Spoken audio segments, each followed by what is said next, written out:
నమస్తే, welcome to TST news. నేను సృజన. ఆర్థిక ఇబ్బందులు ఉన్నప్పటికీ సంక్షేమం, అభివృద్ధిని పురుగులు పట్టిస్తున్నాయని ముఖ్యమంత్రి చంద్రబాబు అన్నారు. ఎవరెన్ని అడ్డంకులు సృష్టించినా రాష్ట్ర హితం విషయంలో రాజీ పడే ప్రసక్తే లేదని స్పష్టం చేశారు. 2 ఏళ్లలో 1,50,000 కోట్ల రూపాయల సంక్షేమాన్ని అందించామని, ఇంకా చేయాలని ఉన్న ఖజానా ఖాళీగా ఉందని వ్యాఖ్యానించారు.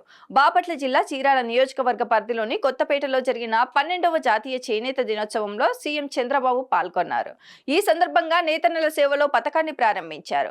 రాష్ట్ర వ్యాప్తంగా 71,536 మంది నేతన్నల కుటుంబాలకు 25,000 చొప్పున 179 కోట్లను విడుదల చేశారు. చేనేతపై రాష్ట్రంలో 1,27,000 కుటుంబాలు ఆధారపడి జీవిస్తున్నాయని సీఎం తెలిపారు.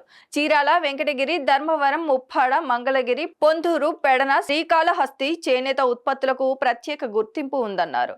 చేనేత కుటుంబాలకు ఉచిత విద్యుత్ అందిస్తున్నామని, దాని ద్వారా 62,541 చేనేత కుటుంబాలు, 10,032 పవర్ లూమ్ కుటుంబాలకు ప్రయోజనం కలుగుతుందని, 85,000 మంది చేనేత కార్మికులకు నెలకు 4,000 చొప్పున పింఛన్ అందిస్తున్నామని చెప్పారు. స్మాల్ క్లస్టర్ డెవలప్మెంట్ ప్రోగ్రాం కింద 10,000 కోట్లతో 10 చేనేత క్లస్టర్లకు ఆమోదం తెలిపినట్లు వెల్లడించారు. బీసీల సంక్షేమానికి ప్రభుత్వం కట్టుబడి ఉందన్న చంద్రబాబు, బీసీలకు రక్షణ కల్పించేందుకు ప్రత్యేక చట్టం తీసుకువస్తామని తెలిపారు. చేపల వేట నిషేధ సమయంలో 1.34 లక్షల మత్స్యకార కుటుంబాలకు 2 ఏళ్లలో 505 కోట్లు అందించామన్నారు. వడ్డర్లకు మైనింగ్ లీజులు, గీత కార్మికులకు ఎక్సైజ్ షాపులు కేటాయించామని చెప్పారు. రాష్ట్రానికి ఇప్పటికే 12 లక్షల కోట్ల పెట్టుబడులు వచ్చాయని, వీటి ద్వారా 12 లక్షల మంది నిరుద్యోగులకు ఉపాధి లభించనుందని సీఎం అన్నారు. బాపట్ల, చీరాల మధ్య ఉన్న బీచ్లను అభివృద్ధి చేసే పర్యాటకంగా మరింత ముందుకు తీసుకెళ్తామని చెప్పారు. ఇక్కడ మరో గోవా ఉంది. ప్రపంచం నలుమూలల నుంచి పర్యాటకులు వచ్చేలా అభివృద్ధి చేస్తామని చంద్రబాబు అన్నారు. ఉచిత సిలిండర్ పథకం డబ్బులను రీఎంబర్స్మెంట్ చేయడం కాకుండా ఒకేసారి లబ్ధిదారుల ఖాతాల్లో జమ చేసే ఆలోచన చేస్తున్నామని చెప్పారు.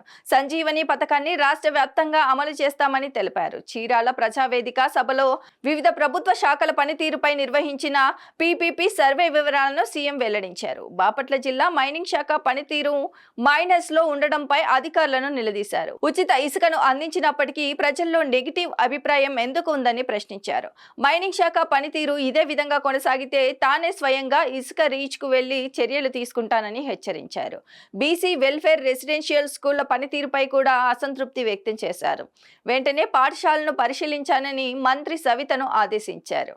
విద్యుత్ శాఖ పనితీరు కూడా మైనస్ లో ఉండడంతో మంత్రి గొట్టిపాటిని ఉద్దేశించి సీఎం సరదాగా వ్యాఖ్యానించారు. మంచిగా పనిచేస్తే దండ వేస్తా, లేకుంటే దండన తప్పదు అంటూ హెచ్చరించారు.